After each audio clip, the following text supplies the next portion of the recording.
Good afternoon, ACLU. Good afternoon. I feel at home already. So I'm with the Ella Baker Center for Human Rights. We're named after one of the unsung heroes of the civil rights movement who inspired and guided emerging leaders. And we do our best to keep her legacy alive by giving people the opportunity and the skills to work together to improve our communities so we all can thrive. And I'm super excited to be here with you this afternoon because of your deep and abiding commitment to justice and to people. You know, my youngest girl just turned a year old. My partner's birthday was also last week. And I said, Saturday, I'm hitting the road. I'm going to Sacramento. But I'll be back, which I'll bring you something. So I'm gonna have to stop on the way back. But I left there to be here with you all because I feel it's important that whenever people are coming together and standing up for justice, that you know, you go and acknowledge and appreciate who they are and what they're bringing to the table, because that's the only thing that makes a difference, right? And so, for me, I came to the Ella Baker Center because I grew up during the height of the crack epidemic, where I saw this drug devastating my community. It made mothers leave their children for days on end to fend for themselves, to go out and do whatever it took to get this drug. It made sons steal everything out of their mothers' homes to sell it on the street to get these drugs. What's more, when the government finally decided to intervene, it didn't actually make it better. It made it worse. It made the trade of selling the drugs more violent, more profitable, more dangerous. And then the way that they treated folks who were using drugs only made them worse, made their addictions more intense, made them less stable, broke apart families. And this, for me, was devastating. That how could we actually spend money adding damage to damage, making problems worse, right? At the time, I didn't know that we actually knew how to deal with this. That, you know, if you had a drinking problem and a rumored coke habit, but you went to Yale and got gentleman C's, ran a failed baseball team and a couple of oil prospecting businesses, that you could just go on vacation in Europe and get it straightened out and then, you know, end up being president of the United States. Now, that didn't quite work out. That didn't quite work out as well as it could for the rest of us. But he's all right. Now, if you grew up in my neighborhood and you got caught with a small amount of drugs in your pocket, you weren't shuttled off to the mental health clinic on the college campus. Your grades weren't put on hold while you got to go off to Europe and sort of straighten yourself out. No. There was an incredible program that they still run.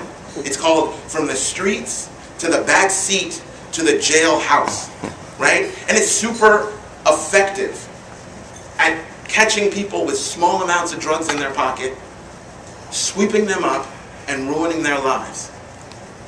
At a really handy cost to us as taxpayers in this state. We spend something like $12,000 a year to educate a student in the state of California in our public schools, and $45,000 to incarcerate an adult, and $215,000 to incarcerate a youth. Now, we have students here in the audience. I'm sure that some of you are quite brilliant, and hopefully will develop a cure to cancer or some other sort of brilliant stuff. But I'm fairly sure there's nothing you could do to distinguish yourself that the governor of this state would give you $215,000 a year to go ahead and work it out. It's just not possible, right? And then the outcomes, if we look at sort of like, what are the outcomes if you're swept up in this giant dragnet, right? Do you get out and you do better? Well, we've seen what happens if you go to Yale and you get the gentleman C's. That's one track. But what happens if you go to prison and you do your time and you get out and you I mean, you used to be able to go there and get a college education. They said, well, why would you be able to go there and get a college education? That's a bad idea. Cut that out. You used to be able to go there and get a GED. Now there's not enough teachers. Cut that out. So you go there and what happens? You sit in the cell. And then you get out and you got this little mark on your record. So then who's in front of the line for a job? Not you. So what do you got to do? So California has like an 85% recidivism rate. So if you get in this program, the streets to the back seat, we know that that program is a revolving door. And so then we throw people away. So for me, when I found the Ella Baker Center, I had done a number of things, and I came to the Ella Baker Center because we stood up for folks who most people had left behind. There was a time in this country where, present company excluded, but civil rights organizations of all stripes stood up for the most oppressed and exploited and said, not on our watch are you going to just cart people off to prison and jail, and not on our watch are you going to trample on people's civil liberties and human dignity. Not on our watch. But there was a moment, especially when I was coming up, where all the churches, all the organizations, or most of them, had turned their backs on this population and had said, well, what was you doing out there? Why did you have, $5 worth of drugs in your pocket? Well, you must have been doing something. Right? And in fact, there were moments when the folks who were supposed to protect our community stood up and said, we need zero tolerance. We need to get rid of the kid gloves. We need to go after these drug dealers with everything we got. And actually stoke the fires of this rabid, insane policy. And so when I saw the Ella Baker Center saying, standing next to people and saying, not what did you do to deserve this? Well, how did you end up with drugs in your pocket?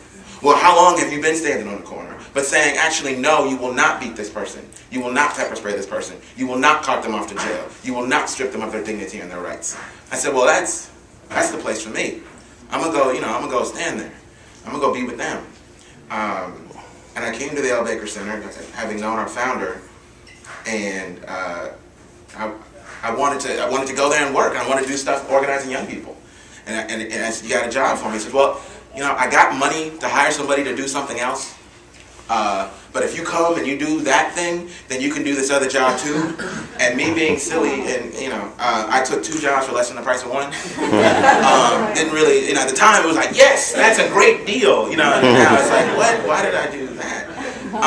But I stayed because we were able to move from a very audacious and aggressive stance that was so important at the time when I got there. Our mission was to document, expose, and challenge human rights abuse by U.S. law enforcement. That's like, that's muscular, right? But over time we did it, and we had some success doing it. Working with the ACLU in Northern California, we were able to get a horrible, abusive murder cop fired. This cop killed Aaron Williams, an unarmed African-American man, pepper sprayed, hog-tied him, and left him in the back of a police van to die. And the people of San Francisco came together and got that cop fired.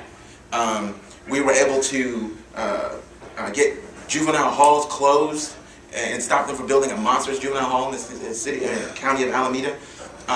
We were able to pass laws that encouraged that trained officers how to deal with mental health challenged people who they were manhandling and killing oftentimes. So we were able to change conditions in San Francisco County Jail by working with inmates who were doing a hunger strike.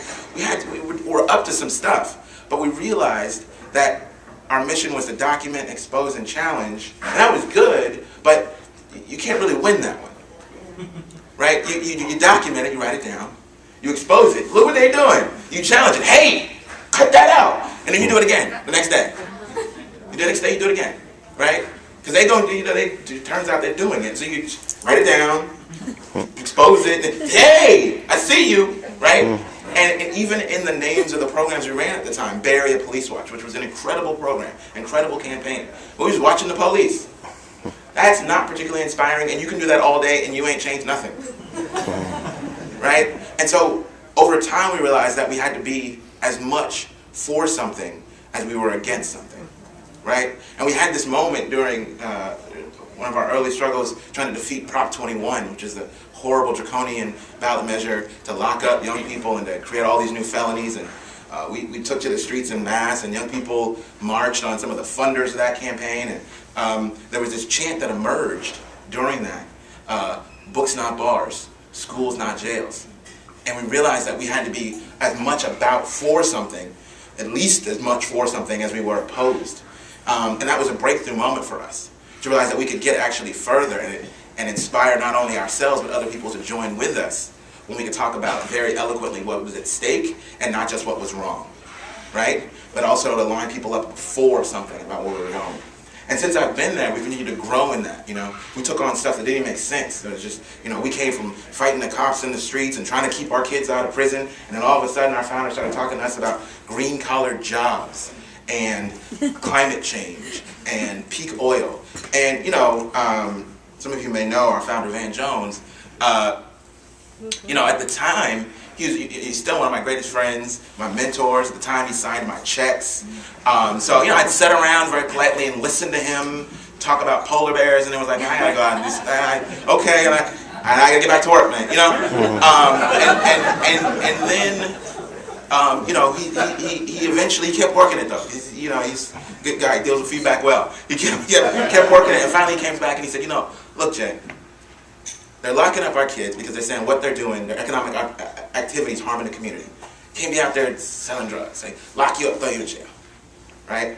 Then you get out, and maybe your highest hope is you can go back to Oakland and go over to the port of Oakland and get a job being a longshoreman. It's a union job.